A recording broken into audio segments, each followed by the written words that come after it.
So, Leo fired you on your first day. Oh, Daddy.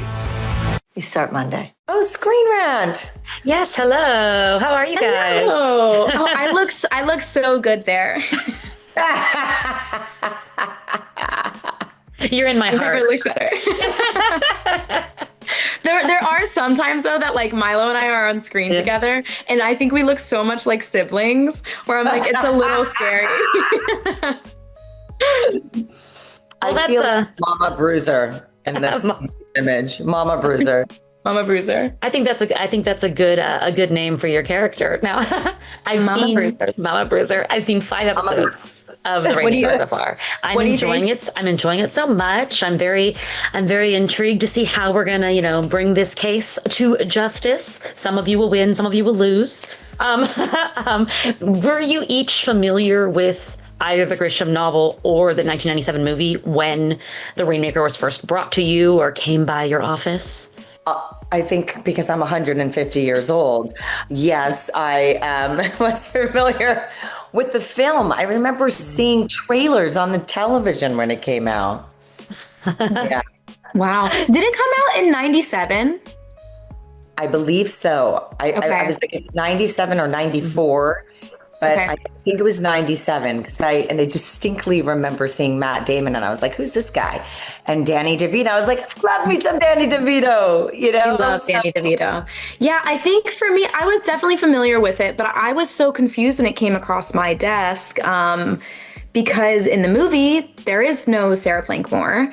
And in the book, she has a very different arc versus what we tackle in the show. So it was kind of nice to have like this beautiful IP that like people love so much, but then also be able to tap into something that's foreign to people who are familiar with the book and the movie. It gives you a sense of freedom to sort of just kind of make it your own, which was really exciting. Yeah, absolutely. And Lana, your role as Bruiser too is more expanded in the show, not just because it's the show, but because I think there's a little more nuance in your character.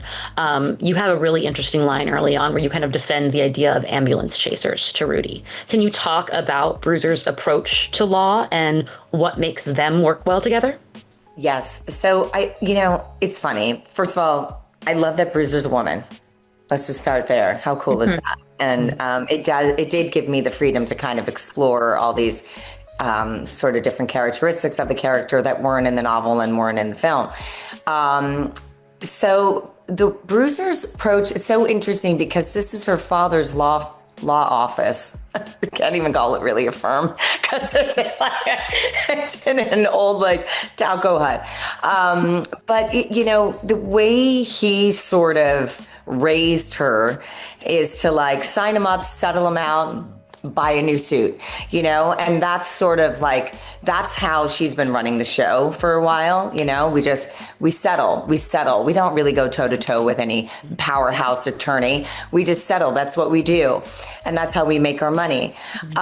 Meeting Rudy, and especially with the case that he brings to the table, it's over the course of episodes that we see her opening her mind to like seeing what he sees, which is, no, there's a real case here. And he sort of like reminds her of the woman that she used to be when she first started law.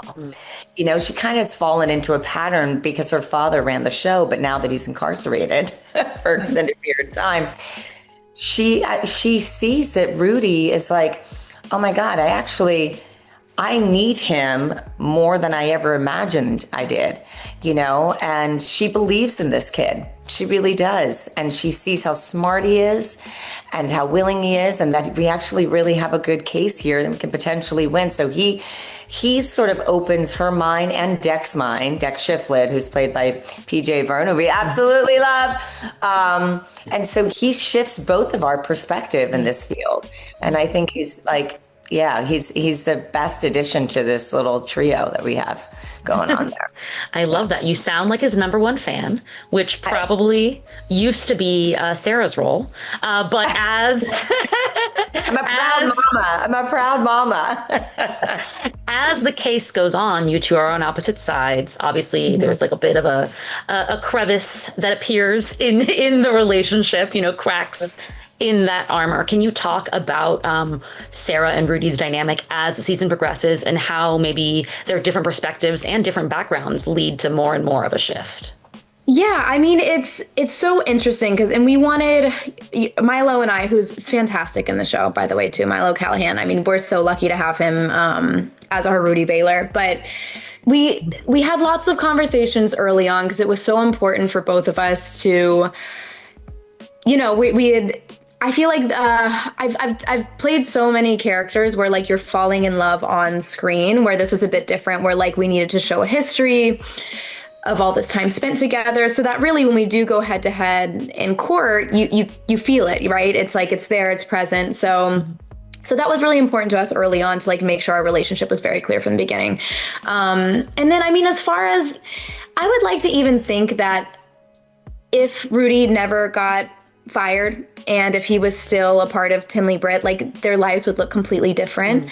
But because they both go on these journeys of what is right, what is wrong, what is justice, where do you live in the morally gray? And I think they take very different approaches where Rudy kind of always follows his heart and Sarah always sort of follows her brain. And winning has always kind of been the more important thing to her.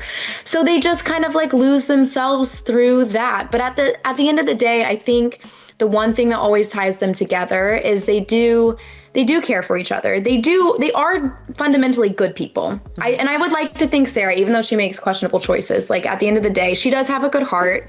She just makes poor decisions. But I think often people make poor decisions when, everyone at Tinley Britt, they make her feel respected. They make her feel like she's meant to be there, where Rudy in their relationship, he sort of fails at that. He never really appreciates her. He always tells her she's doing the wrong thing. And so, of course, people tend to go towards the other side that makes them feel accepted. So at least in my own head, everything on paper is very clear of like why they make the decisions that they do. But, as far as the two of them, it's she's looking to win, he's looking to win, but they have very different views on what that looks like. And everything is Rudy's fault. Yes. Thank you. Lana, you mentioned Jocelyn's father, something of an albatross around her neck. There's like a little teases like that he's kind of like used against her. He doesn't want her to do the things she's doing. Can you talk about their past and how that is affecting her present? Yeah, so their past is quite complicated. I mean, there's a lot of like actor homework that we do, right? You're like, well, what was their relationship like? Because it's not scripted yet, right? Some of it is, but like some of it isn't. And I always envision that it's just her and her father. So as a young girl growing up with just a dad and no mom, no siblings, it's a very different life for that little girl, who grew up around all these men. And Leo Drummond was one of them.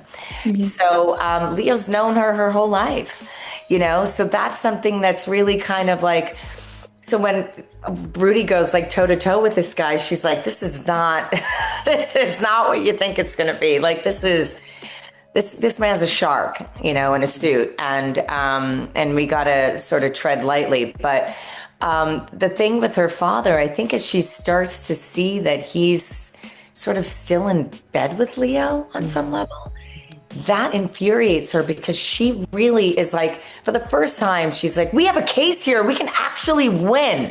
Mm-hmm. And her father's like, listen, this is not how I trained you to do this business. Like, you sign him up, set him out, buy a new suit. And she's like, no, I want to break the pattern of that. I want to see what kind of lawyer I can become. Even though she is one of the best in her field, she sort of deferred to her father's ways, and Rudy coming in has like inspired her. And so it's like she sides more with Rudy over her father, because her father's a bit shady and disgraceful. And so, she's like, you know what, Pop, I love you and the loyalty's there and I'll always be by your side. But like, you know what, you can't practice law anymore. So I'm going to make the choices and decisions for this firm moving forward. I love that. And so she really sort of like gains her independence in this arc for, over the course of 10 episodes. And it's pretty cool to witness for a woman, especially at her age. 35. You're like, come on, Bruiser. She can throw punches and take them. So you can do it. Yes. Yeah. You mentioned Drummond. Just to say, shout out to John Slattery. Great job. You both have intense and uncomfortable scenes with him, which you do great in as well. But thank you both so much. Have a wonderful rest of your day. So lovely. Thank you. You too. You too. This isn't a negligent suit. It's murder. Question is, how high up does it go?